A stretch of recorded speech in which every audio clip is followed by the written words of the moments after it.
नमस्कार दोस्तों, मैं हूं अनामिका सिंह और मैं बहुत बहुत स्वागत करती हूं आपका हमारे इस YouTube चैनल में। दोस्तों, आज मैं एक बहुत ही महत्वपूर्ण मुद्दे पर बात करने वाली हूं जो कि है मध्य प्रदेश में बेरोजगारी। मध्य प्रदेश के में बेरोजगारी की यदि बात की जाए तो आप में से काफ़ी सारे स्टूडेंट्स ऐसे हैं जो लंबे समय से इस समस्या से जूझ रहे हैं और इसका बिल्कुल भी उत्तर नहीं है कि आखिर कब तक इस समस्या से जूझना होगा, क्योंकि मध्य प्रदेश में यदि वैकेंसीज़ की बात की जाए तो पिछले 3 सालों में ऐसी कोई भर्ती नहीं आई है जिसका आप सभी एग्ज़ाम दे सकें, जिसकी आप सभी परीक्षा दे सकें। आप में से काफ़ी सारे स्टूडेंट्स ऐसे हैं जो केवल और केवल तैयारी ही कर रहे हैं, केवल इस आशा में कि आज नहीं तो कल वैकेंसी आएगी। यही सोचते सोचते 3 साल निकल गए और अब तो स्टूडेंट्स का मन भी नहीं लग रहा है। मेरे पास काफ़ी सारे मैसेजेस आते हैं कि मैम आखिर कब तक इंतज़ार करना होगा, क्योंकि अब तो घर वाले भी, परिवार वाले भी दबाव बनाने लगे हैं कि अगर यहाँ नहीं हो रहा है तो प्राइवेट जॉब करो। और प्राइवेट में भी आप सभी को पता है कि क्या हो रहा है क्या नहीं हो रहा है। कोरोना समय में, कोरोना का जो समय है अभी, इसमें प्राइवेट जॉब भी अभी बहुत मुश्किल हो गई हैं। तो घर वालों का प्रेशर, समाज का प्रेशर, और खुद भी नहीं समझ में आ रहा है कि करें तो करें क्या। तो दोस्तों, आपको नहीं लगता है कि अब इस मुद्दे के लिए आपको खुद भी उठना होगा? क्योंकि यदि आप अभी भी शांत रहे तो जैसे 3 साल तक इंतज़ार करा वैसे ही आपको आने वाले समय में भी इंतज़ार करना होगा।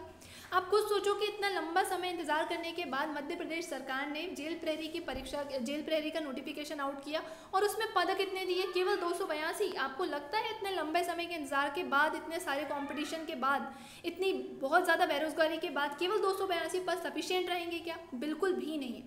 इनको कैटेगरी वाइज भी यदि डिवाइड कर दिया जाए तो इसका कट ऑफ काफ़ी हाई जाएगा। तो क्या मध्यम वर्ग का यदि कोई स्टूडेंट है, यदि कोई मध्यम वर्ग का स्टूडेंट है, तो क्या कभी उसकी सरकारी नौकरी नहीं लगेगी केवल इन पदों के कारण?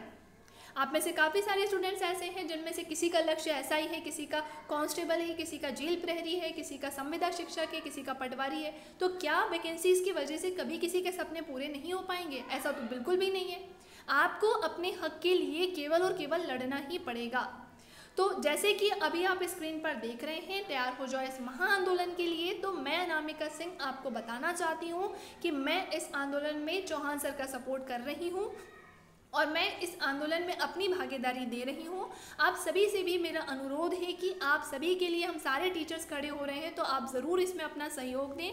जितनी कोशिश हो सके आप अकेले ना हो, अपने साथ 4 दोस्तों को और लेकर आओ, क्योंकि जितने ज़्यादा स्टूडेंट्स होंगे उतना अच्छा होगा।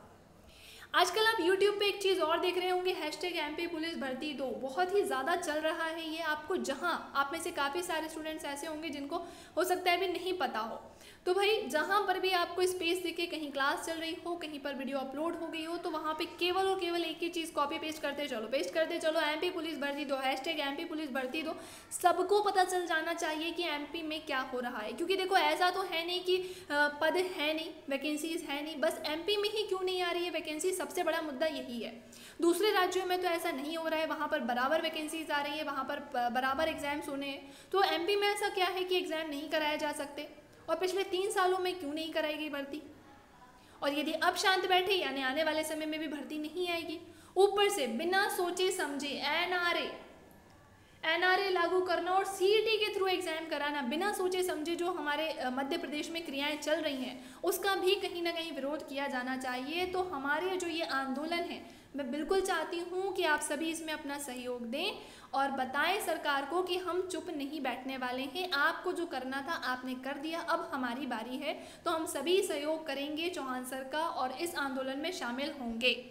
जो भी स्टूडेंट्स इस आंदोलन से संबंधित और जानकारी चाहते हैं तो आप टेलीग्राम पे जाएं। पहले आप प्ले स्टोर पे जाएं, प्ले स्टोर पे टेलीग्राम डाउनलोड करें। यदि किसी के पास नहीं है तो टेलीग्राम डाउनलोड करने के बाद वहां सर्च करें बेरोजगार युवा संघ।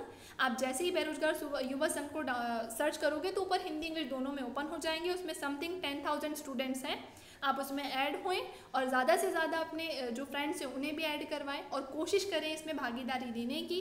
क्योंकि भाई सिंपल सा फंडा है, अगर भर्ती नहीं तो वोट भी नहीं।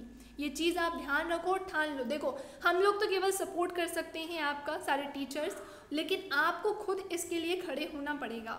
और ये सिंपल सा फंडा है कि अगर भर्ती नहीं तो वोट भी नहीं। तो भाई अब मैदान में उतर जाओ। आप केवल पढ़ाई नहीं करना है, अपने हक के लिए भी लड़ना है।